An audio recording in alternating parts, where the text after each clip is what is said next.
नमस्कार, आप देख रहे हैं इंडिया वॉइस और मैं हूं आपके साथ पुष्पेंद्र चौधरी। उत्तर प्रदेश विधानसभा में नेता विपक्ष और समाजवादी पार्टी के वरिष्ठ नेता माता प्रसाद पांडे को बुधवार को गोरखपुर दौरे के दौरान विरोध का सामना करना पड़ा। सपा का आरोप है कि इस दौरान असामाजिक तत्वों ने माता प्रसाद पांडे और उनके साथियों पर हमला किया। माता प्रसाद पांडे गोरखपुर के विरासत कॉरिडोर से होते हुए तिवारी हाता इलाके में मीडिया से बात करने जा रहे थे। जैसे ही उनका काफिला नरमल चौराहे पर पहुंचा, वहां पहले से मौजूद बीजेपी कार्यकर्ताओं और कुछ व्यापारियों ने सपा वापस जाओ जैसे नारे लगाने शुरू कर दिए। इस दौरान दोनों पक्षों के बीच हल्की झड़प हुई। समाजवादी पार्टी के कुछ वाहनों को नुकसान भी हुआ और गाड़ियों की खिड़कियां टूट गई। इसके बाद माता प्रसाद पांडे और समाजवादी पार्टी कार्यकर्ताओं ने वहीं सड़क पर धरना शुरू कर दिया। पार्टी के विरोध में बीजेपी समर्थकों और कुछ व्यापारी प्रतिनिधियों ने भी उसी जगह पर समांतर धरना शुरू कर दिया। स्थिति बिगड़ती देख पुलिस ने बीजेपी समर्थकों को वहां से हटाया, जिससे पांडे थोड़ी देर बाद आगे बढ़ सके। उन्होंने मौके पर कुछ व्यापारियों से भी बातचीत की। बाद में मीडिया से बात करते हुए पांडे ने कहा कि व्यापारियों को उचित मुआवजा नहीं मिल रहा है।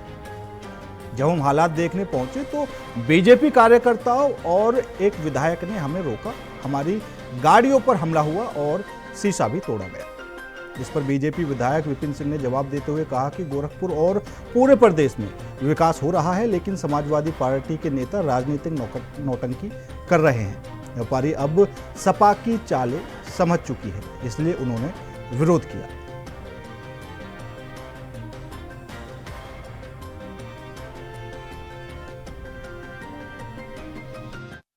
व्यापारियों के सुख दर्द को देखने में आया था। अब पता नहीं व्यापारी लोग हैं या भाजपा के कार्यकर्ता लोग हैं। हकीकत है भाजपा ये नहीं जानने देना चाहती कि कितना अन्याय हो रहा है इस तोड़ने में। उनको उचित मुआवजा नहीं मिल रहा है। मैं वही जानकारी करने आया था कि मुआवजा इनको दिया जा रहा है कि नहीं दिया जा रहा है, और मुआवजा दिया जा रहा है तो क्या वही मुआवजा दिया जा रहा है जो बाबा के बगल के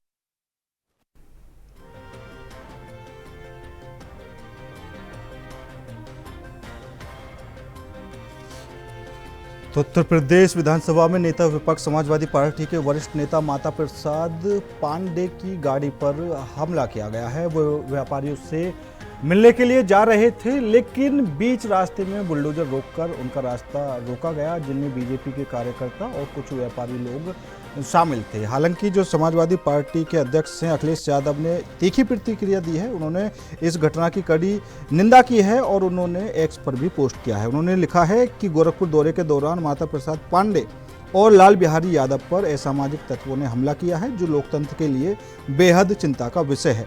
उन्होंने सवाल उठाया कि अगर जन समस्याएं उठाने पर विपक्ष के नेताओं पर हमला होता है तो इसे राज्य प्रायोजित अराजकता कहा जाएगा। अखिलेश यादव ने दोषियों के खिलाफ सख्त कार्रवाई की मांग की है और चेतावनी दी कि अगर कार्रवाई नहीं हुई तो जानबूझकर की गई साजिश मानी जाएगी। समाजवादी पार्टी के आधिकारिक सोशल मीडिया हैंडल से भी तीखी प्रतिक्रिया आई है, जिसमें कहा गया है कि सच को दबाने के लिए सरकार गुंडों पर भरोसा कर रही है। गोरखपुर के व्यापारियों से मिलने पहुंचे सपा नेताओं पर हमला कर उन्हें चुप कराने की कोशिश की गई। पार्टी का आरोप है कि ये हमला व्यापारियों की आवाज़ को दबाने और उनके मुद्दों को सामने आने से रोकने के लिए किया गया है। इस पूरी घटना पर स्थानीय प्रशासन या पुलिस की ओर से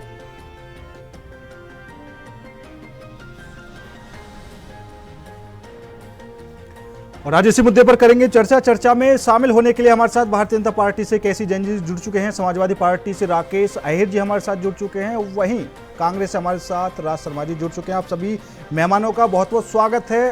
केसी जैन जी, सबसे पहला सवाल आपसे ही रहेगा, क्योंकि कल आपातकाल के 50 साल पूरे हुए थे और भारतीय जनता पार्टी एक काले अध्याय के रूप में वो मना रही थी। जगह जगह प्रोग्राम भी किए गए थे। मोदी जी की कैबिनेट में 2 मिनट का मौन धारण भी किया गया था। और राकेश अहिर जी तो कल भी कह रहे थे, ठीक है, कि उत्तर प्रदेश की भी हालत थोड़ी सी ऐसी लग रही है, और अब वो तस्वीर सामने भी आ गई। क्या अगर कोई विपक्षी पार्टी का नेता कुछ शोध करने के लिए जाता है कि भैया काम हुआ है या नहीं हुआ, आप उनका रास्ता रुकवाएंगे? आप उनकी गाड़ी पर पथराव करवाएंगे? नहीं नहीं, देखिए पुष्पेंद्र जी, हाँ। दरअसल क्या है कि समाजवादी पार्टी हम्म। हर एक चीज पर हम्म। सिर्फ और सिर्फ राजनीति कर रही है। ठीक है। ठीक है, राजनीति करे, राजनीति करना उनका अधिकार है, हम्म। लेकिन कहीं पर समस्याओं को बढ़ाना, हम्म। कहीं पर अव्यवस्था पैदा करना, अविश्वास पैदा करना, हम्म। लॉ एंड ऑर्डर की स्थिति को बिगाड़ना, हम्म। लोगों को उद्वेलित करना, हम्म। ये सारी चीजें कहीं पर भी राजनीति का हिस्सा नहीं हो सकती। नहीं तो अगर ऐसा समाजवादी पार्टी के नेता कर रहे हैं तो प्रशासन उनको रोकेगा ना। ठीक है, नहीं, बीजेपी के कार्यकर्ता पहुंच जाते हैं, बुलडोजर खड़ी कर देते हैं, रास्ता रोक लेते हैं, ये तो उचित नहीं है।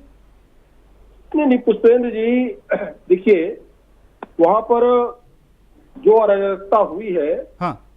पहली बात तो ये है कि अराजकता करने वाले कोई और नहीं थे, समाजवादी पार्टी के ही लोग थे। बहुत बढ़िया। और वहां पर जो चीजें हुई हैं उसकी एक गहनता से जांच की आवश्यकता है। लेकिन जो व्यापारी की मुआवजे की बात कर रहे हैं, हाँ। समाजवादी पार्टी कार्यकाल में जहां जहां अधिग्रहण किया गया वहां वहां क्या तस्वीरें उभर करके आए, किसी से छुपा हुआ नहीं है। और यहाँ पर सब कुछ शांतिपूर्ण था। जो व्यापारी थे, व्यापारियों से अधिकारी भी बातचीत कर रहे हैं, पार्टी के लोग भी बातचीत कर रहे हैं, और सब कुछ शांत होने के बाद में वहां पे इतना बड़ा हंगामा खड़ा करने की क्या आवश्यकता थी। तो हंगामा करने वाले, हंगामा खड़े करने वाले कोई बाहर के लोग नहीं है, यही समाजवादी पार्टी के लोग ही हैं। और वहां पर जो बात आ रही पत्थरबाजी की, इस तरीके की कहीं पे कोई भी कार्रवाई भारतीय जनता पार्टी के कार्यकर्ताओं की तरफ से या भारतीय जनता पार्टी के नेताओं की तरफ से इस तरीके की कोई बात सामने नहीं आई है। अब ये जांच का विषय है कि ये लोग वहां पर कैसी स्थितियां पैदा करना चाहते थे, कैसी स्थितियां पैदा की और क्या तस्वीर पेश करना चाहते हैं। तो अभी जो प्रकरण हुआ है इटावा में, एटा में, बता रहे हैं कि वहां पर जो कथावाचक थे उनको पुरस्कृत करने का काम कर रहे हैं और वो छेड़छाड़ का आरोपी है। वो वहां पर कथा भागवत के नाम पर महिलाओं के साथ छेड़छाड़ कर रहा है और उसको बचाने के लिए श्री अखिलेश यादव जी मैदान में उतर आते हैं, उसको पुरस्कृत भी करते हैं और कहते हैं कि इसके साथ बड़ा अन्याय हुआ है, भाई ये तो यादव बिरादरी का है। तो देखिए, राजनीति जहां करनी वहां पे करे, लेकिन अगर अपराधियों को साथ में लेकर के कोई इस तरीके से बचाव की मुद्रा में या अपराधियों से अपराध होने के बाद में उसको प्रोत्साहन राशि देने का काम करेंगे तो जनता इन सारी चीजों को देख रही है, जनता इसका माकूल जवाब देगी, जनता इन सारी चीजों को। बिल्कुल केसी जैन जी, जो आप कह रहे हैं वो आपके विधायक विपिन सिंह भी कह रहे हैं कि पूरे प्रदेश में, पूरे गोरखपुर में विकास हो रहा है, लेकिन समाजवादी पार्टी नौटंकी करती है। लेकिन मेरा सवाल वही है, विपक्ष अगर अपना काम नहीं करेगा तो फिर किस बात का विपक्ष है? ठीक है, उसको तो ये दिखाना होगा कि भैया काम यहाँ पर हो रहा है या नहीं हो रहा। अगर वो इस तरह का करते भी हैं कि आपने विकास का काम किया, ठीक बात है, वहां पर जाकर वो अगर किसी तरह का शोध भी कर रहे हैं, जानकारी भी कर रहे हैं, तो गलत क्या है? नहीं, तो उससे भारतीय जनता पार्टी से क्या मतलब है भाई? वहां पे जो व्यापारी हैं, व्यापारी नेता हैं, वो लोग स्वयं नहीं चाहते हैं कि वहां पे राजनीति हो, उनका कोई नुकसान हो राजनीति के चक्कर में पड़ करके। व्यापारियों ने उसका विरोध किया। जिन व्यापारियों से वो बता रहे थे कि हम मिलने जा रहे हैं, अगर व्यापारी संतुष्ट हैं और वो कह रहे हैं कि भाई कॉरिडोर अगर कोई बन रहा है उसका मुआवजा मिलना चाहिए, मुआवजे की राशि को माननीय मुख्यमंत्री यादव जी ने स्वयं, माननीय मुख्यमंत्री योगी आदित्यनाथ जी ने स्वयं स्वीकृति दे दी है। अब उसमें श्री अखिलेश यादव जी टांग अड़ाने का काम कर रहे हैं, ऐसा व्यापारियों को लग रहा है। व्यापारी वहां विरोध कर रहा है कि भाई हमको किसी का हस्तक्षेप नहीं चाहिए, हमें मुआवजा मिल रहा है, आप क्यों इसमें हमारे काम में रोड़ा बन रहे हैं? तो ये तो व्यापारियों के बीच में और समाजवादी पार्टी के बीच का मामला है, इसमें भारतीय जनता पार्टी से क्या लेना देना है? चलिए ठीक है, मैं इसका भी जवाब दूंगा। एक बार राकेश अहिर जी से प्रतिक्रिया ले लेते हैं। राकेश जी। जी, सभी पैनल के साथियों को मैं नमस्कार करता हूं। जैसे अभी बीजेपी के साथी कह रहे थे कि वो जो हमला हुआ वो समाजवादी के लोग थे। ये लोग इतनी भी बेशर्मी कहां से लाते हैं चौधरी जी? मैं कह रहा हूं कि आप इसी से समझ लीजिए कि नेता सदन के बाद दूसरे नंबर का कैबिनेट के दर्जा नेता प्रतिपक्ष के पास होता है। बिल्कुल। और आप समझ लीजिए कि जब नेता प्रतिपक्ष सुरक्षित नहीं है मुख्यमंत्री जी के गृह जनपद में, तो आम नागरिकों को कैसे सुरक्षा का ढाढ़स दिया जाए और कैसे ये अपनी पीठ जीरो टॉलरेंस की करते हैं। मैं तो पूछना चाहता हूं कि इनकी आईबी क्या कर रही थी, इनकी एलआई क्या कर रही थी, इनके जो है प्रशासन क्या कर रहे थे। ये जेसीबी लेकर आ गए सड़कों पे, और ये कितनी गिरफ्तारियां अब तक की हैं, कितने लोगों पे एफआईआर किया।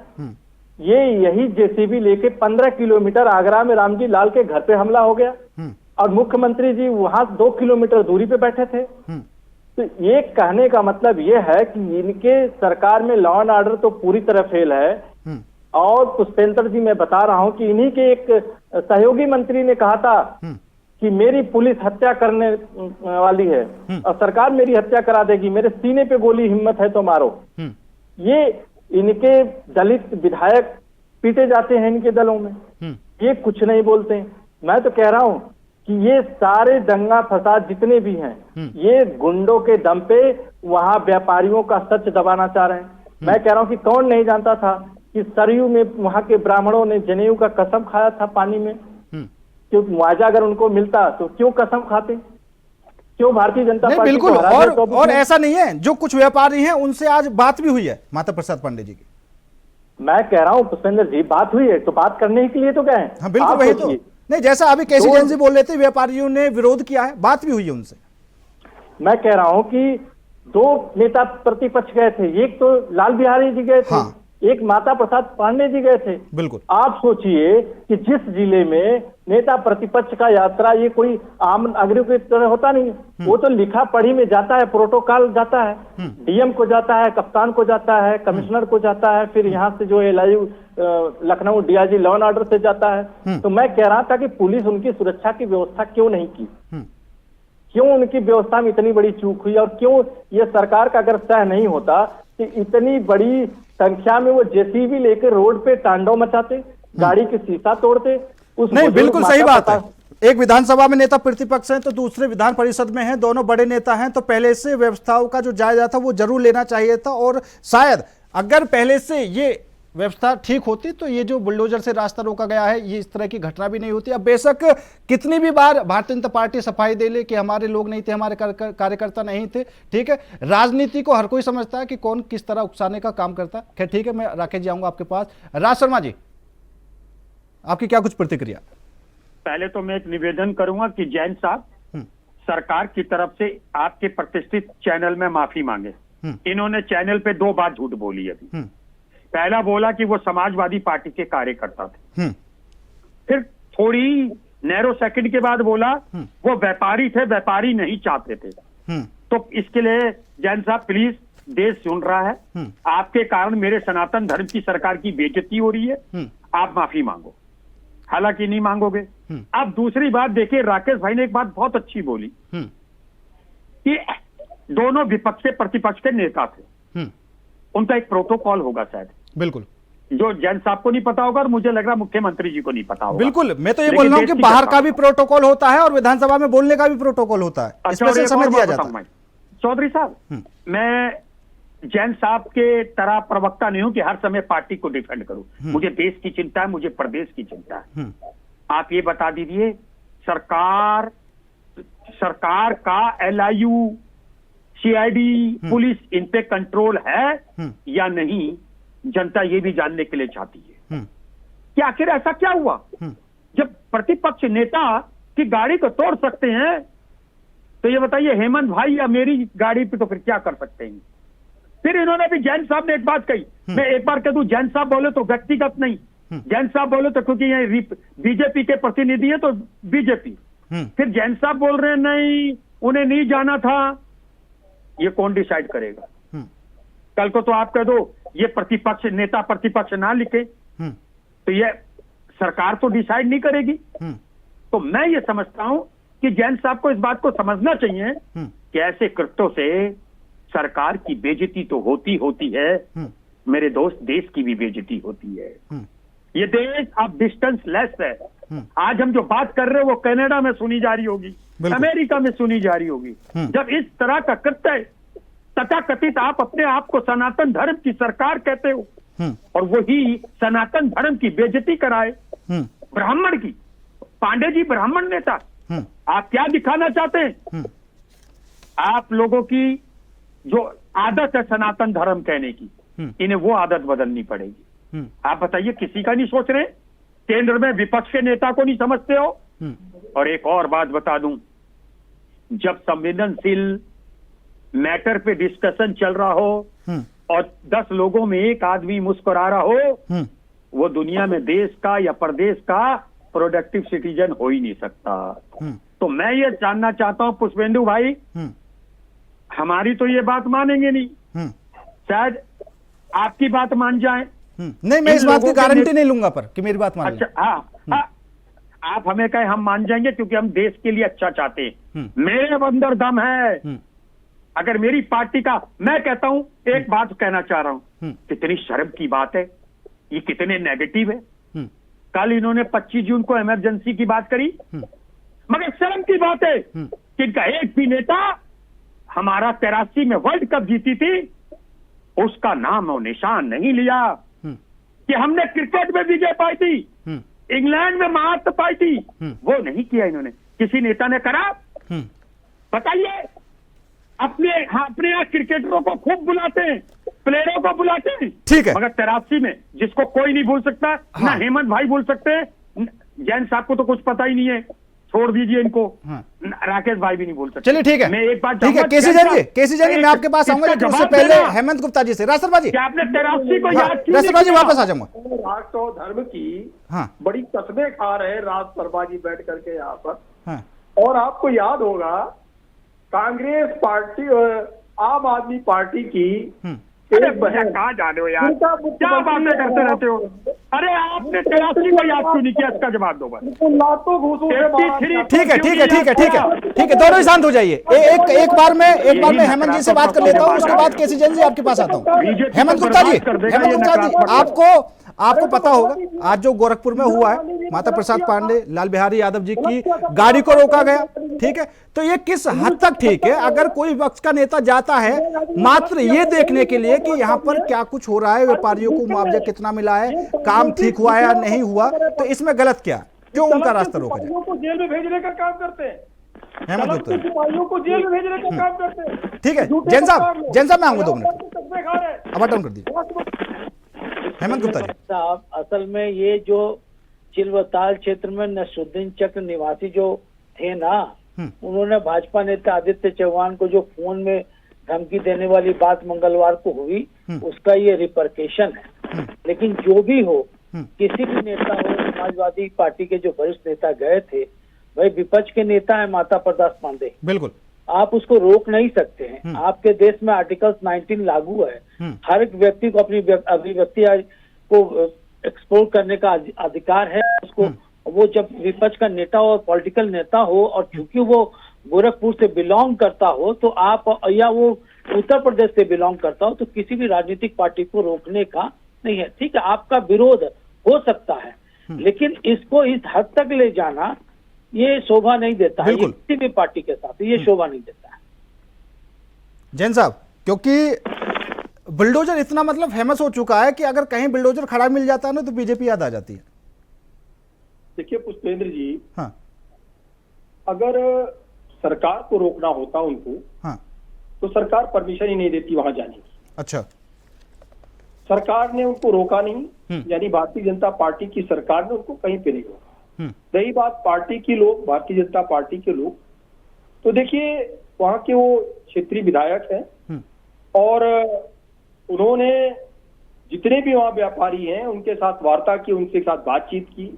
अगर व्यापारी वहां पे चाह रहे हैं कि इस तरीके से किसी भी राजनीति से व्यापारी बचना चाह रहे हैं, व्यापारी वहां पे विरोध कर रहे हैं कि भाई हमें किसी का हस्तक्षेप नहीं चाहिए। आपको याद होगा जिस समय जंतर मंतर पे किसान आंदोलन हो रहा था, वो किसान किसी भी नेता को अपने मंच पे जगह नहीं दे रहे थे, तो उसको क्या कहेंगे?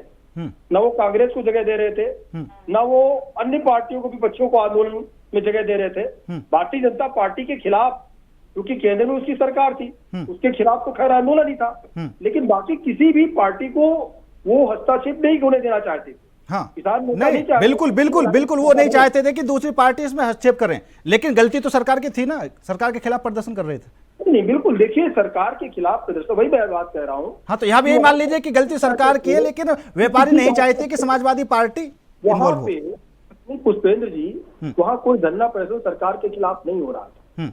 वहां तो बेगाने की शादी में मुल्ला दीवाने जबरन वहां पे पहुंच रहे हैं, जबरन हस्तक्षेप कर रहे हैं। और वहां पे जो व्यापारी है, जिनको पूरा मुआवजा मिलने की बातचीत हो गई है, वो नहीं चाह रहे हैं। इसमें भारतीय जनता पार्टी का क्या रोल है? इसमें तो सीधे सीधे उनका विरोध वही व्यापारी कर रहे हैं, जिनको बता रहे हैं कि हम इनके हितैषी हैं, क्योंकि व्यापारियों को पूरा मुआवजा मिल रहा है। माननीय मुख्यमंत्री जी ने उस पे स्वयं हस्तक्षेप किया है, पूरा आश्वासन दिया है। हाँ। और नहीं, ये बात तो आपकी जैन साहब अच्छी है कि व्यापारियों को पूरा मुआवजा मिल रहा है, क्योंकि जब अयोध्या में सड़कों का चौड़ीकरण हुआ था तो वहां पर भी देखा था कितना मुआवजा व्यापारियों को आपने दिया था। नहीं, देखिए, जो जिस चीज का रेट वहां पर तय है, हाँ। उस रेट के अकॉर्डिंग चीजें तय होती है। लेकिन फिर भी अगर वहां पे आंदोलनकारी या किसी कारण से कोई संतुष्ट नहीं है, तो वार्ता हो करके शासन प्रशासन उसमें अपनी भूमिका निभाता है और उस पर निर्णय लेता है। बिल्कुल। तो उसमें जो व्यापारियों के हित में निर्णय होगा, वही निर्णय होगा। लेकिन वहां पे बेगाने की शादी में मुल्ला दीवाने वाली स्थिति अगर है और वो नहीं चाह रहे हैं, वो हस्तक्षेप नहीं चाह रहे मेरे वहां हस्तक्षेप हो, इसमें भारतीय जनता पार्टी को दोषी बनाना और ये कह देना कि भारतीय जनता पार्टी के लोगों ने जाने नहीं दिया, रोक दिया, आर्टिकल 19 का ये जो है उल्लंघन है, तमाम सारी बातें आ रही हैं जो इनका यहाँ पे कोई मतलब नहीं है। और ये तस्वीर ऐसा नहीं है जो आपने एक बात कही अभी, हमारे समाजवादी पार्टी के भाई राकेश जी जो बात कह रहे थे कि वहाँ पे एलआईयू क्या कर रहा था, लोकल प्रशासन क्या कर रहा था। अरे आपकी सरकार थी, आपको याद है इलाहाबाद में क्या हुआ था? अरे भाई आप अपना बताओ यार, क्या कर रहे हो? जैन साहब, समाजवादी पार्टी की सरकार में जो कांड हुए थे वो मुझे सब पता है, और राकेश जी डिबेट में रहते हैं ना, उनको भी कई बार मैं बोल चुका हूं कि आपकी सरकार में कब क्या हुआ था, क्या नहीं हुआ था। लेकिन अगर इनकी सरकार में जो हुआ है आप थोड़ी करेंगे, अब आप भी यही थोड़ा कंपेयर करेंगे कि इनसे ज्यादा ना हो पाए, बस थोड़ा सा कमी रहे। अखिलेश यादव जी पर चूड़ियां फेंकी गई थी जब हत्याकांड के बाद में, वहां 2 यादवों की हत्या हुई थी जब हत्या रहते हुए। क्या कर रहा था? पता नहीं कि ये जनता ने समाजवादी पार्टी को नकार दिया था ना जैन साहब, जनता ने समाजवादी पार्टी को नकार दिया था ना, आपको मौका दिया है, आपको इसीलिए मौका दिया है कि इस तरह की हरकतें ना हो। लेकर के गए थे उनको। जो बात हो रही ना, देखिए, जब जनता उद्वेलित होती है ना, वहाँ पे जो एलआईयू की बात करो, वो एलआईयू क्या कर रही थी उनको ठीक है। और देखो मैं एक चीज समझा दूं, ये जो मुआवजे वाली स्थिति है ना जैन साहब, ये जो मुआवजे वाली स्थिति है लेके गए थे जैन साहब, ये जो मुआवजे वाली स्थिति है, मैं थोड़ा सा समझा दूं, एक ज्यादा बड़ा नहीं, एक उदाहरण दे रहा हूं आपको, ठीक है। आपने बोला कि मुआवजा ठीक दिया जा रहा है, तो 2011 में मायावती की सरकार थी और वो भी किसानों का मुआवजा वाला ही किसान आंदोलन हुआ था भट्टा पारसोल में, ठीक है। तो ऐसा नकारा आज तक उत्तर प्रदेश में मायावती जी का नाम नहीं है। राकेश अहिर जी, आप ही जवाब दे दीजिए। जी, मैं कह रहा हूं कि जैन साहब बैठ के आपके चैनल पे सफेद झूठ तो बोल ले रहे हैं। इनको ये नहीं पता कि ये जो अपने प्रशासन के अपने यहाँ से पीठ थपथपा रहे हैं, इन्होंने कहा कि किसान आंदोलन, मैं कह रहा हूँ किसानों का आपने एमएसपी क्यों नहीं दिया? 1000 से ज्यादा किसान शहीद हो गए, मगर आपके कान तक नहीं जुड़ेगा। और आप क्या बात करेंगे पुलिस की, आप क्या प्रशासन की बात करेंगे? आपके बरेली के डीएसपी का आवास तो आपके भारतीय जनता पार्टी के लोगों ने जला दिया, आपने कोई कार्रवाई नहीं किया। आपके शाहजहां में पुलिस को भाजपा के नेता ने दौड़ा के मार रहा है, आपने कोई कार्रवाई नहीं किया। आपके अभी परसों के एक दरोगा आजमगढ़ में एक नौजवान के जेब से 24,000 रुपए छीन लेता है, आप कोई कार्रवाई नहीं करते हैं। जब इस प्रदेश में लॉ एंड ऑर्डर की आप बात करते हैं पुष्पेंद्र जी, तो लॉ एंड ऑर्डर आप इससे अंदाजा लगा सकते हैं कि नेता प्रतिपक्ष जब सुरक्षित नहीं है इस प्रदेश में, तो हम आप कैसे सुरक्षित होंगे? हमारी बहन बेटियां कैसे सुरक्षित होंगी? इनका सारा फेलियर इसलिए है कि ये सरकार के सापे हुआ है। अगर सरकार के सापे नहीं होता तो एक भी मक्खी, लोग कहते हैं कि किसी के नाक पे नहीं बैठती है। हमारे प्रदेश की इतनी एक्टिव पुलिस है, तो फिर मैं कह रहा हूं कि अगर इसमें सरकार का सह नहीं है तो इतने बड़े कांड कैसे हो गए? एक बुजुर्ग व्यक्ति के बताइए, आप उस पर पत्थर फेंकवा रहे हैं, बुलडोजर घंटों आके बुलडोजर खड़ा हो रहा है और आप इतनी बेशर्मी से कह रहे हैं कि उसमें भारतीय जनता पार्टी के लोग थे। और सपा के लोग थे और व्यापार सभा के लोग थे। आप अपनी जिम्मेदारियों से भाग सकते हैं चैनल पे बैठ के, मगर ये उत्तर प्रदेश की जनता देख रही है और इसका सबक 2027 में देने जा रही है। नहीं बिल्कुल, और जब व्यापार की बात आती है ना, व्यापारियों का नाम उत्तर प्रदेश से जुड़ता है तो कहीं ना कहीं वो आरोप भी सामने आने लगते हैं जो विपक्ष पहले से लगाता रहा है। जैसे अभी मैंने अयोध्या के बारे में बोला था, वहाँ चौड़ीकरण हुआ, जो व्यापारी लोग थे उनकी दुकानों को हटाया गया, मुआवजे के नाम पर 1 लाख रुपए दे दिया, भैया उसमें अपना गुजारा कर लेना। उसके बाद क्या स्थिति है वो शायद मुझे नहीं पता। दूसरा, बनारस में भी यही सुनने को मिल रहा है कि वहां से फिर गुजरात से व्यापारी मैं पुष्पेंद्र जी यही कहने जा रहा था कि बनारस का कॉरिडोर बना। आज भी बनारस में जाके पता करिए, जो प्रधानमंत्री 4 लाख वोटों से जीते थे वो क्या कारण था कि प्रधानमंत्री 4 घंटे पीछे रहे और कितने कम अंतर से हारे, अरे जीते, सॉरी। तो ये आकलन करिए।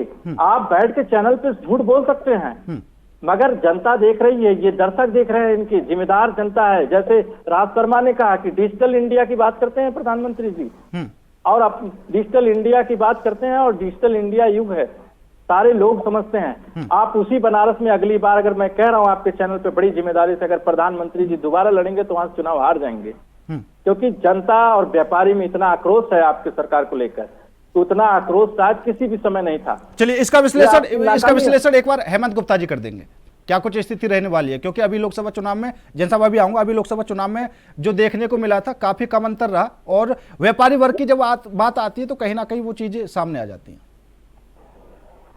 तो मैं आपको बता दूं पुष्पेंद्र जी, सर्वोच्च न्यायालय ने एक बार दशकों पहले एक जजमेंट देते हुए सेटलमेंट की बात कही थी कि सड़कों के किनारे यदि कोई व्यक्ति अपनी रोजी रोजगार और अपनी आजीविका का साधन के लिए घुमचा ठेला कुछ भी लगाता है और उससे अगर जनता को कोई परेशानी नहीं होती, आवागमन में कोई बाधा नहीं होती है, तो उनको एनक्रोचमेंट के नाम से वहां पर हटाया नहीं जा सकता। आज जो भाजपा महानगर के अध्यक्ष जो राजेश गुप्ता अगुवाई कर रहे थे इसके, और जिस चीज पर ये बात किया कि माता प्रसाद पांडे और लाल बिहारी यादव पर जो इस तरीके से उन्होंने हमले की बात उन लोग कहा, हमले की बात तो नहीं है, लेकिन ये सही बात है कि अगर आप किसी भी राजनीतिक पार्टी को आप उसको उसके जनसंपर्क अभियान में या उसके जन समस्याओं के समाधान के लिए अगर आप करते हैं, तो इसको याद रखें कि हरिशंकर तिवारी वाला मामला जो है योगीनाथ जी के साथ कि ना हाथा नहीं भाता, पीडीएफ लुभाता नहीं, वो चक्कर वाला मामला आता है। क्योंकि देखिए इस तरीके से अगर आप करेंगे तो होता क्या है ना कि लोकल जो राजनीतिक पार्टी है वो मौके का फायदा उठाती है, और इसका फल क्या है, वहाँ की जनता को भुगतना पड़ता है। तो दो राजनीतिक पार्टियों के वहाँ की जनता हेमंत गुप्ता जी, आवाज में थोड़ी तकनीकी खराबी आ रही है, एक बार। जी, थोड़ी सी इंटरनेट का प्रॉब्लम आ रहा है। हाँ। तो ये थोड़ी सी दिक्कतें आती है और जनता उसमें अपने आप को ठगा हुआ महसूस करती है। हाँ। इसलिए मेरा मानना है कि अगर कोई भी पार्टी, राजनीतिक पार्टी अगर जनहित के विरुद्ध जाकर कोई कार्य करती है तो जनता का विरोध करने का सामना करना पड़ता है।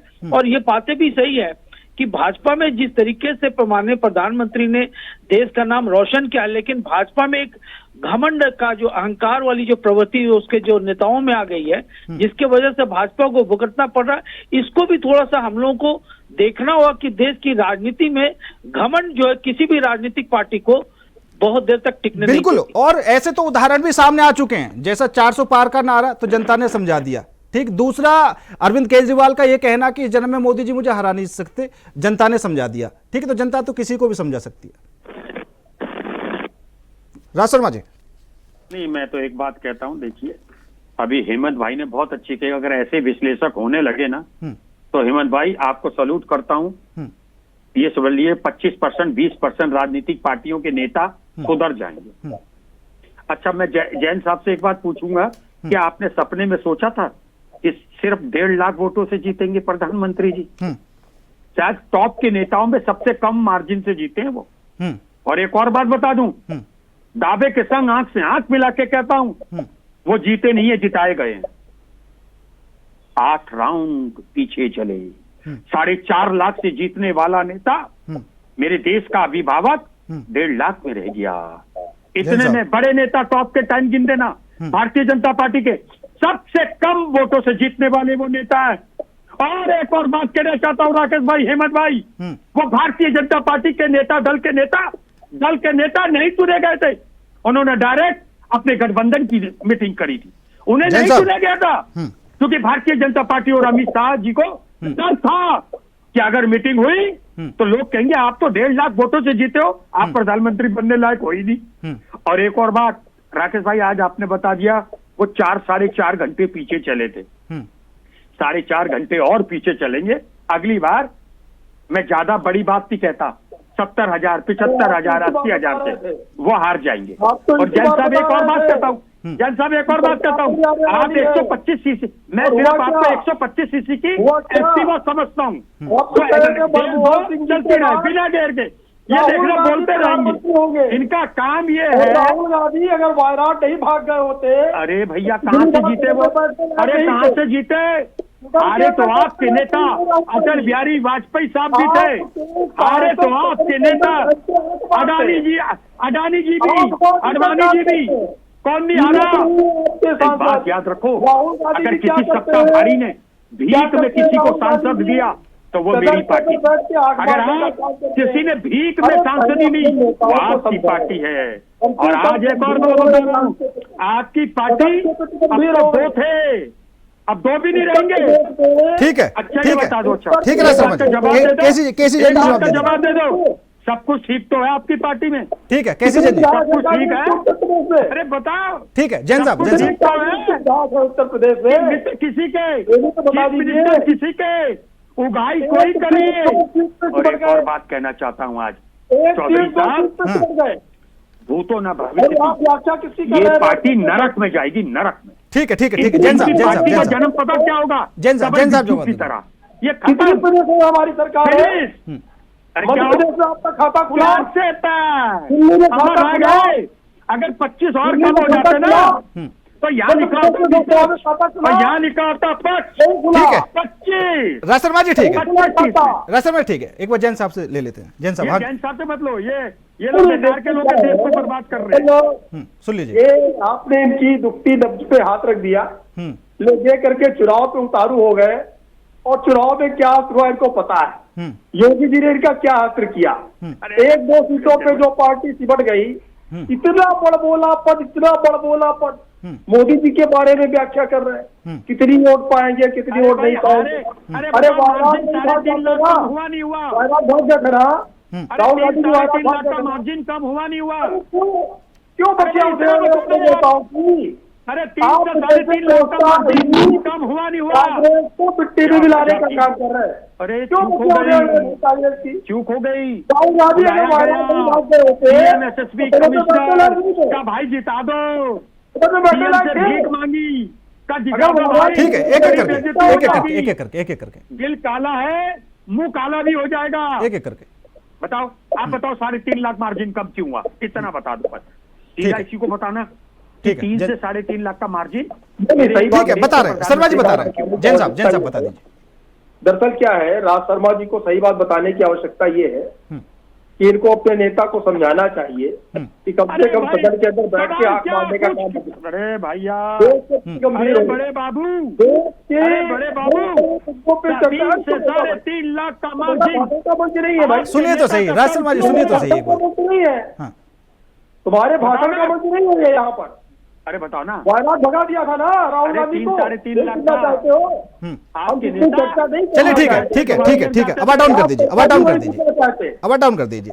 अभी जैसा जैन साहब ने कहा कि वायनाड चले गए थे, लेकिन ये जो राहुल गांधी का नाम लेकर एक उदाहरण और याद आ गया, जो अभी मैं बता रहा था कि जनता समझा देती है, तो अमेठी का भी उदाहरण याद आ गया, जहां पर स्मृति ईरानी कहती थी कि राहुल गांधी अमेठी छोड़कर भाग गए, तो फिर वहां भी समझाया गया। और ये तो पिछले चुनाव की बात है, वायनाड वाली, जैन साहब जो आप बोल रहे हैं। जी देखिए चौधरी जी, बात ये है कि अभी हमारे कांग्रेस के साथी भी चुनाव पे चर्चा कर रहे थे, हमारे राकेश जी भी चुनाव पे चर्चा कर रहे थे कि भाई चुनाव में ये हुआ वो हुआ। ठीक है, इनकी बढ़त हासिल हुई है उत्तर प्रदेश में गठबंधन के कारण, लेकिन इनकी जो भूरेखा है ना वो उत्तर प्रदेश के बाहर नहीं है, उत्तर प्रदेश के अंदर सिमट के रह गए। और ये वो कांग्रेस की पार्टी की गोद में बैठे हुए हैं जिनको इन्होंने थाली परोस करके 100 सीटें दे दी थी विधानसभा की 2017, और इन्होंने 6 सीटें मांगी थी मध्य प्रदेश में। क्या हुआ था, यहां तक कह दिया उत्तर प्रदेश के कांग्रेस के अध्यक्ष ने कौन अखिलेश वखिलेश यहाँ तक सुनना पड़ा, जिनको 100 सीटें दे रहे हैं, उसका इतना बड़ा बोलापन, और उसके बाद में भी उसके गलभैया करे बैठे। क्यों भाई गलभैया करे बैठे, क्या मजबूरी है? अपने आप पे भरोसा नहीं है, अपने दम पे भरोसा नहीं है।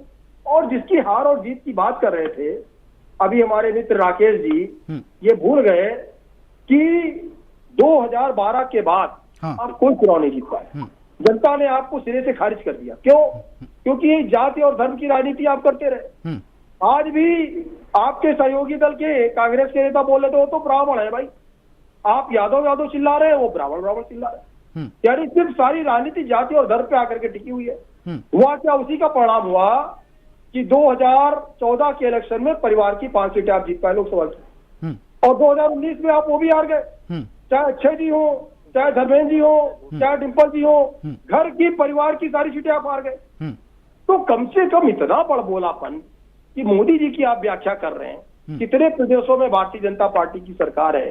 अरे आप अपने कम से कम नेता से, अपने मुखिया से सीख लीजिए कि श्री अखिलेश यादव जी कितना सम्मान करते हैं। लेकिन जैन साहब जैसा आप विधानसभा के बारे में बता रहे, विधानसभा के चुनाव में अखिलेश यादव को कितना नुकसान हुआ, लेकिन जिस हिसाब से लोकसभा चुनाव में उन्होंने प्रदर्शन किया वो तो अपनी विधानसभा की जीत ही मानकर चल रहे हैं एक तरफ से। नहीं, देखिए कहते हैं ना कि कांट की हाड़ी बार बार नहीं चढ़ती है। आपकी भी नहीं चढ़ेगी, आपकी भी नहीं चढ़ेगी। और जो चीजें इन्होंने बताई ना, संविधान खतरे में, संविधान बदल देंगे। भारत देश का संविधान क्या इतना कमजोर है क्या? भारत देश का संविधान इतना कमजोर नहीं है तो उसको इस तरीके से बदल देगा। और जब आवश्यकता पड़ी सबसे ज्यादा तो कांग्रेस ने संविधान को बदला।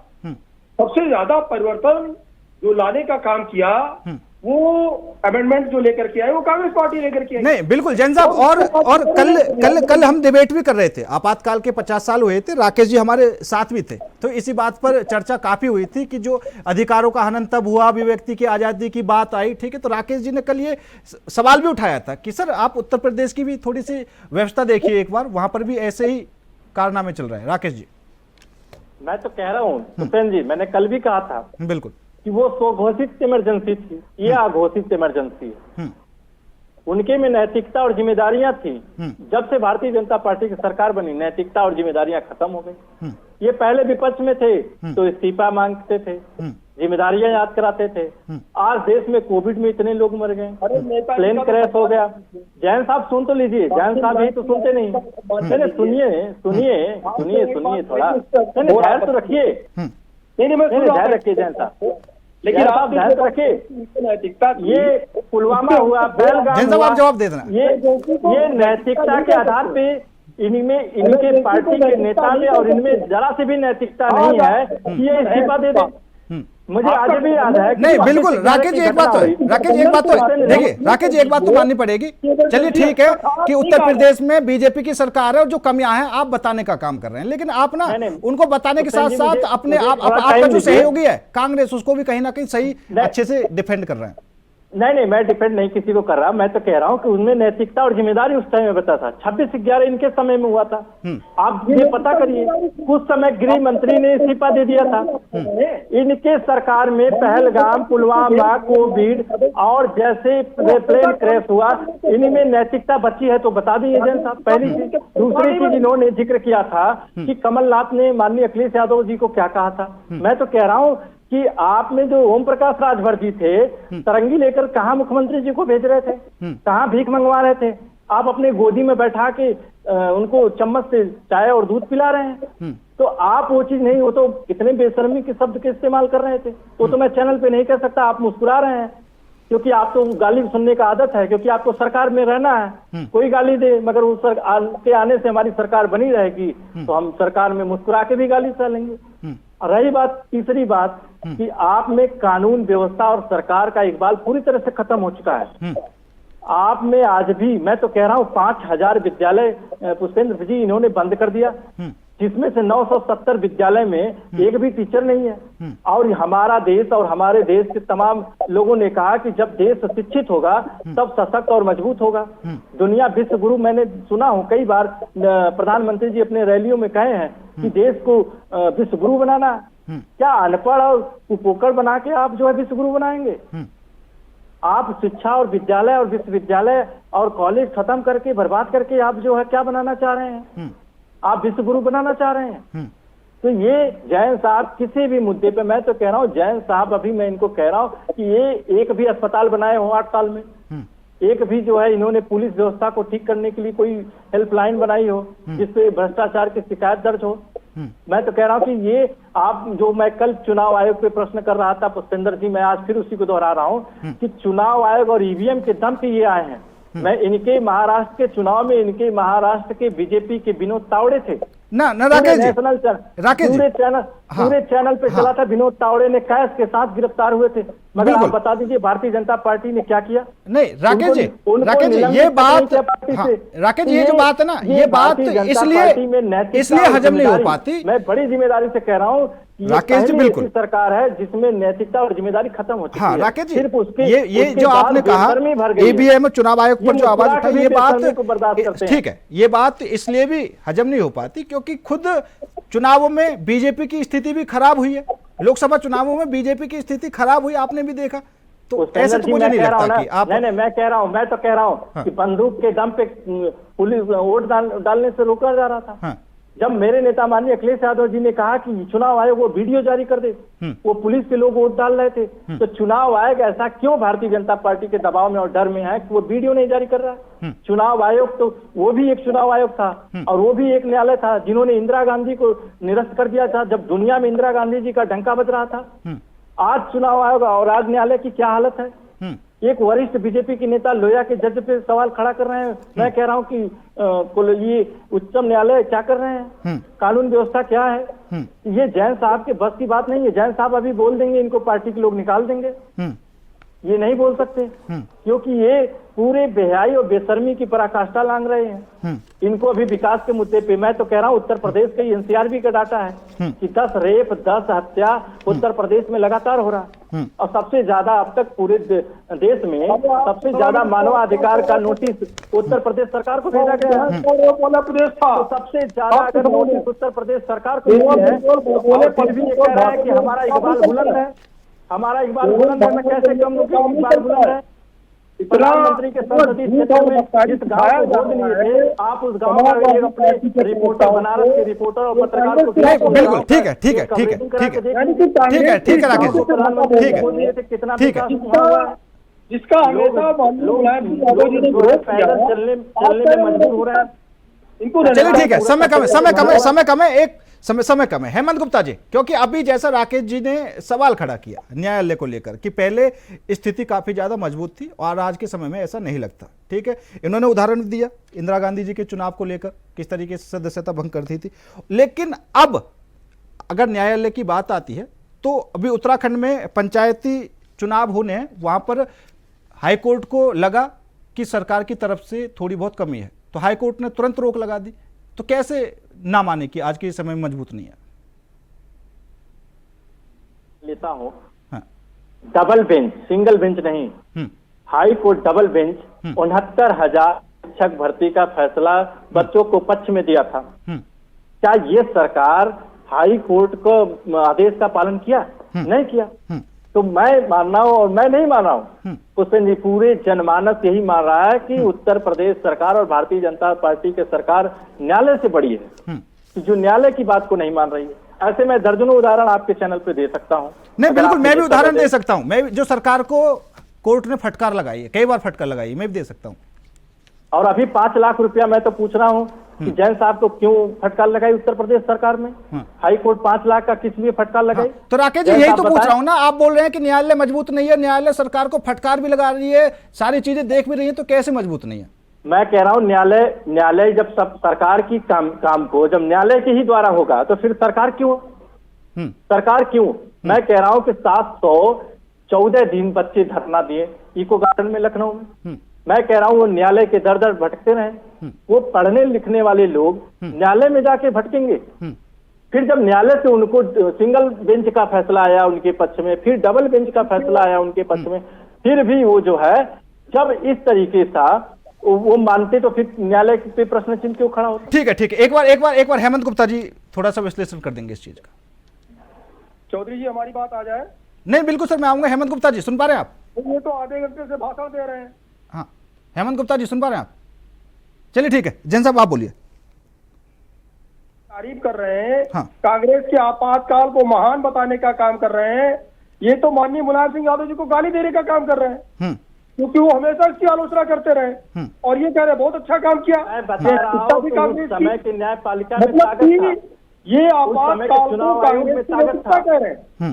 जिन आपातकाल के मामलों को मुलायम सिंह यादव जी ने पेंशन देने का काम किया और आज ये वीडियो देने से डर रहा है। सरकार की इतनी ज्यादा उस सरकार की जो है गोद में जाके इस तरीके से बैठ गए हैं, क्या तेरा अनैतिक कार्य था जिसकी आलोचना स्वयं की स्वयं यात्रा है मुलायम सिंह यादव जी ने ये नहीं जेल के अंदर आपके राजेंद्र चौधरी, मुलायम सिंह यादव और तमाम सारे मैं तो कह रहा हूँ, नहीं जैन साहब आप सवाल को क्यों डाइवर्ट कर रहे हैं? आप सवाल से बच रहे हैं। उनकी बात को मैं कह रहा हूँ कि प्रधानमंत्री की डिग्री फर्जी है, लगातार कोर्ट में हुआ। मैं कह रहा हूँ कोर्ट क्यों खारिज कर दे रहा है? प्रधानमंत्री का चुनाव निरस्त क्यों नहीं कर रहा है फर्जी डिग्री दिखाने में? चुनाव आयोग ने नहीं किया। प्रधानमंत्री की फर्जी डिग्री चुनाव आयोग क्यों नहीं कर रहा है? मैं तो आपको कह रहा हूँ कुछ जानकारी सवाल को डाइवर्ट कर सकते हैं, सवाल का जवाब नहीं दे सकते हैं। चलिए ठीक है राज शर्मा जी सुन पा रहे हैं आप?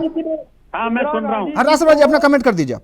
बस मैं इतनी सी बात कह रहा हूँ, हाँ। इस डिबेट में हाँ। जैन साहब ने एक बात सच बोली है हाँ कि काट की हंडिया बार बार नहीं चढ़ती है। हाँ समझ लो बस, जैन साहब समझ लो, काट की हंडिया बार बार नहीं चढ़ेगी।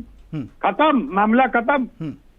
दुनिया, ये जो भारत देश है इसकी जनता ये जान चुकी है कि अगर दुनिया से इस दुनिया में सबसे गलत काम हुआ तो ये समझ लो भारतीय जनता पार्टी पे विश्वास करके हुआ। बाकी राज शर्मा जी आपने ही आज जैन साहब के 2 पॉइंट पकड़ लिए। अच्छा एक बताऊं आपको, इन्होंने भारतीय जनता पार्टी को देश से क्यों चुना? इनके अंदर का कालापन पब्लिक जान नहीं पाई थी। अब पब्लिक जान गई कि सनातन धर्म का सबसे बड़ा हानि जो पहुंचाएगा वो बेटी जलाओ पार्टी है। वो बेटी देखो ये बोलते रहेंगे, इनका एक्सीलेंट, ये इनका नाम एक्टिवा 125 है। चलिए ठीक है समय की कमी है और सभी से माफी चाहूंगा, समय की कमी है, जवाब पूरा नहीं हो पाएगा। सभी मेहमानों का बहुत बहुत धन्यवाद हमारे साथ इस खास चर्चा में जुड़ने के लिए। लेकिन जिस हिसाब से स्थिति गोरखपुर में देखने को मिली, उत्तर प्रदेश में नेता विपक्ष माता प्रसाद पांडे और विधान परिषद के विपक्ष के नेता लाल बिहारी यादव की गाड़ी पर जो हमला हुआ, आखिर कैसे हुआ, क्या कुछ वजह रही? आरोप प्रत्यारोप का दौर तो दोनों तरफ से है, बेशक समाजवादी पार्टी हो या भारतीय जनता पार्टी हो। हालांकि दोनों बड़े नेता हैं और अखिलेश यादव की तरफ से भारतीय जनता पार्टी को भी जिम्मेदार यहाँ पर ठहराया जा रहा है। फिलहाल मेरे साथ इस खास पेशकश में इतना ही। नमस्कार।